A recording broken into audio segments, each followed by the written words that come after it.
everyone, so today I'm going to talk to you guys about deadlifts. Now deadlifts are a strength-based movement, one of the most important strength movements really that we have available to us. They strengthen the entire body, but they focus primarily on a hip hinge movement and strengthen the posterior chain, which is the back side of the body. So everything from the postural muscles up in the upper back between the shoulder blades through the mid and lower back, as well as the glutes, hamstrings, calves, and especially the core. Now, one of the reasons that deadlifts are considered to be so valuable to our training is that building a strong posterior chain is really valuable for promoting better posture and developing more strength in those postural muscles to keep us in an upright position over the hips when we're sitting or standing. And it also helps develop a nice strong core. And having a strong core is really essential to helping the body maintain proper stability and structure in other movements that we do during exercise and also in everyday life. Now, as I mentioned, the deadlift involves a hip hinge to perform the movement.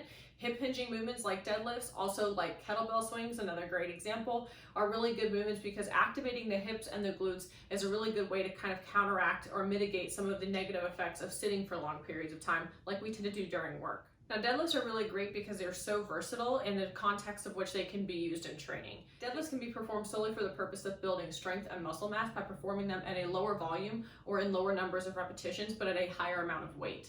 Deadlifts can also be applied to metabolic conditioning based workouts where they're performed in higher numbers of repetitions at a reduced weight and performed at a slightly increased speed. This is going to facilitate a greater elevation of heart rate and still work all the muscles in the body, but it's going to be a much more cardiovascular effect. And if you perform deadlifts in conjunction with other exercises that increase heart rate like burpees or kettlebell swings together in a circuit style workout, you're going to really get a more metabolic based workout, which is going to be great for building muscular conditioning and also increasing cardiovascular fitness. Now, traditionally in a gym, you'll see deadlifts done with a barbell, but the nice thing about deadlifts is that they are so versatile in that you can use any object of external resistance in order to complete the movement.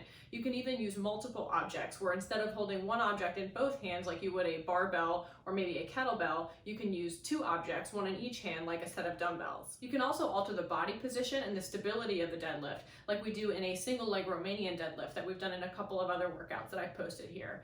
And that's a really great way to vary up the deadlift while you're still building strength. You're also promoting the stability and balance as well. Now, with all that being said, deadlifts are clearly a great exercise for us to utilize in our training. However, it's really important to do them correctly. Now, deadlifts have developed a little bit of a bad rap with a lot of exercisers where they'll kind of shy away or be hesitant to approach deadlifts, especially without the assistance of a trainer, because they do have a reputation where if you execute them in poor fashion, you can hurt your low back. But the key really is just to make sure you know the sequence of movements and establish proper form when executing the deadlift, and always let your form and your strength determine the weight that you use. Don't ever let your ego guide how much weight you should be lifting or simply follow what someone else might be doing. So I'm going to go through the deadlift exercise and break down the form step by step with you guys. That way you're equipped to do deadlifts in proper form for all of your workouts. So I'm going to show you guys a couple different ways. I'm going to perform the first set with the laundry basket that I have here. It's a great home alternative for you guys to use as weight.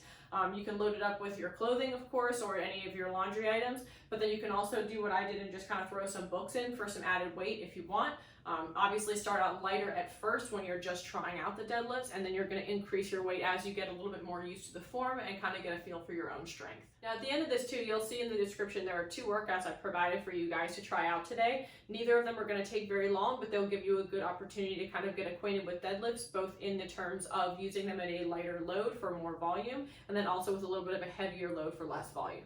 So to set up for our deadlift, the first thing you really want to do that's key is make sure that the object of weight that you're using is close to your body. So you're going to align your feet. You want your feet to be about hips width apart, and this would be true if you were using a barbell or a kettlebell or a set of dumbbells or whatever object you're using.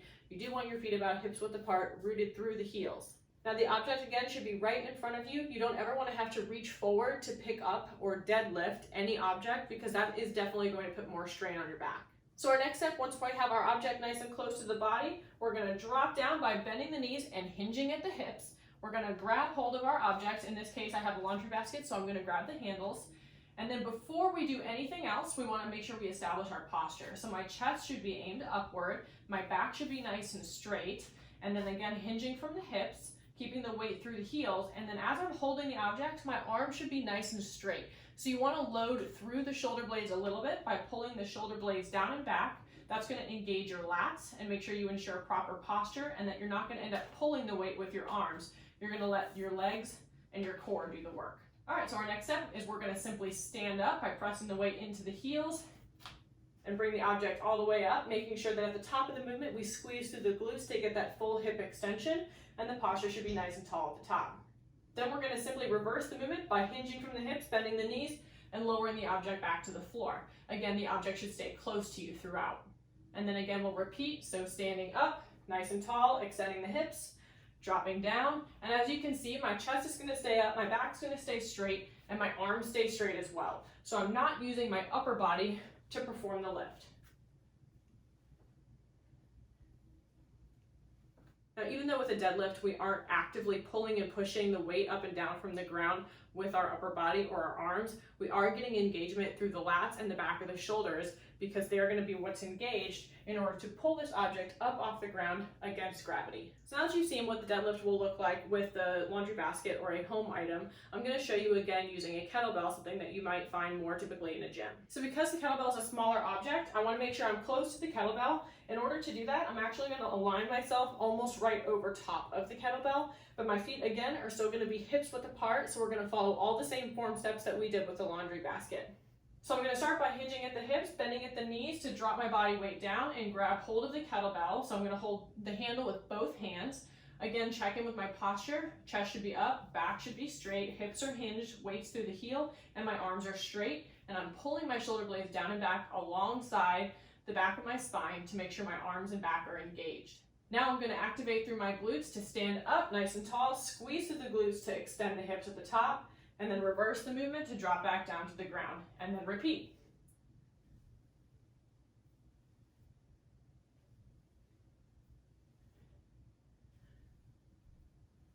One common mistake I want to point out that a lot of people tend to do when they're first doing deadlifts is they think they have to elongate or straighten their legs first before they bring their upper body off of the ground. So what results is they start to lengthen through the back of their hamstrings, and then they pull up the rest of the weight using their low back, which is not good. So to fix this, you want to think about the shoulders and the hips rising together at the same rate. So as soon as I pull off the ground, my shoulders are rising and my hips are extending simultaneously.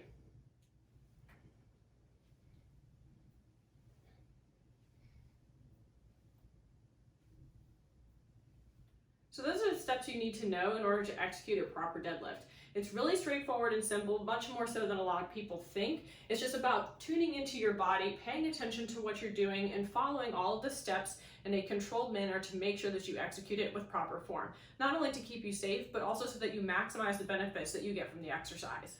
So you can put your deadlift into application today with the 2 workouts that I've created for you. Again, they're not long workouts, but they're really good just to kind of put the movement into practice and get a little bit of a workout in as well. So in the first workout, as you can see in the description, we're going to focus on using a little bit of a heavier load, but less repetitions per set. But again, make sure that you kind of listen to your body on this and don't go too crazy with the amount of weight that you lift. You want to make sure it's just challenging enough to tire you out after the number of repetitions that you're doing, but you don't want to get to a point where you're executing it with improper form. So in this workout, you'll be doing 10 rounds of 5 deadlifts at a little bit of a more challenging weight, followed by 10 side plank reach throughs on each side. So this is just a way to get a little active recovery in to recover from those deadlifts before you perform your next set, and also integrate some core and rotational work. So after that, you'll take a quick break, and then you're going to start the second workout that I've created for you today, which is a much more metabolic focused workout, eliciting a more cardiovascular effect, where we'll be seeing those deadlifts again, but in a little bit of a higher repetition form with reduced weight. So in this workout, you'll be doing 5 rounds per time of 10 deadlifts, again at a lighter weight, followed by 15 kettlebell swings and 20 sit-ups. Now, if you do choose to use a laundry basket as your object, it actually really is perfect because you can modify the weight to increase or decrease it for both of these workouts without having to switch out the actual item of resistance that you're using. Plus, it has those handles, which makes it really easy to grip and execute the deadlift properly. Remember, when you do those kettlebell swings, if you don't have a kettlebell, you can always use a dumbbell. If you don't have any equipment like that whatsoever, go ahead and use your milk jug, laundry detergent bottle. Just make sure they're both full and have enough weight for you in it. Or use something else that you can easily grip and substitute for the kettlebell or dumbbell for that swing movement. So I'm going to show you one quick round of what each of these workouts will look like when you put it into practice. So remember, at our first workout, we've got 5 deadlifts to do, followed by 10 side plank reach throughs on each side.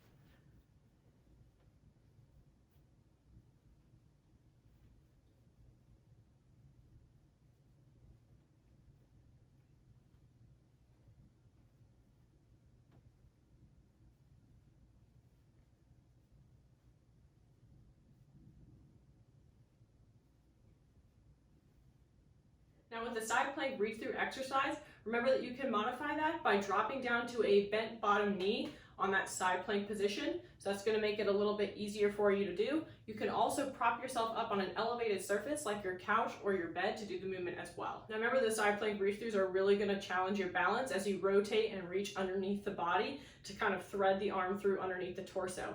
But it's a really great way to challenge your stability, as well as also incorporate that rotation to work the core and the obliques. So that shows you what each round of your first workout will look like. And then remember, in our second workout, we've got our 10 deadlifts, followed by 15 kettlebell swings and 20 sit-ups.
Now remember, that kettlebell swing is going to be another great opportunity to practice that hip hinging movement, emphasizing that glute contraction on that upswing to bring the kettlebell up towards the chest and to eye level after each rep. And then with your sit-up, don't forget you have the option to modify that to crunches if you want to reduce the range of motion required to complete the exercise.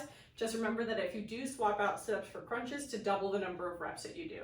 So this should give you a little bit of a better idea about deadlifts and their benefits and their application to different types of workouts. And now you're all set with everything you need to know to do today's 2 workouts as well. Don't forget that in the first workout, you're focusing on nice, slow, controlled movements, using a little bit of a more challenging or heavier weight on those deadlifts, just to practice it a little bit. And then in your second workout, you're going to push your pace a little bit more, doing a greater number of repetitions of deadlifts, as well as those kettlebell swings and sit-ups, to get a nice full body workout, and of course to get the heart rate up as well. So give both these deadlift workouts a try and let me know which one you like better, working out for strength and total body control, or working out for speed and intensity.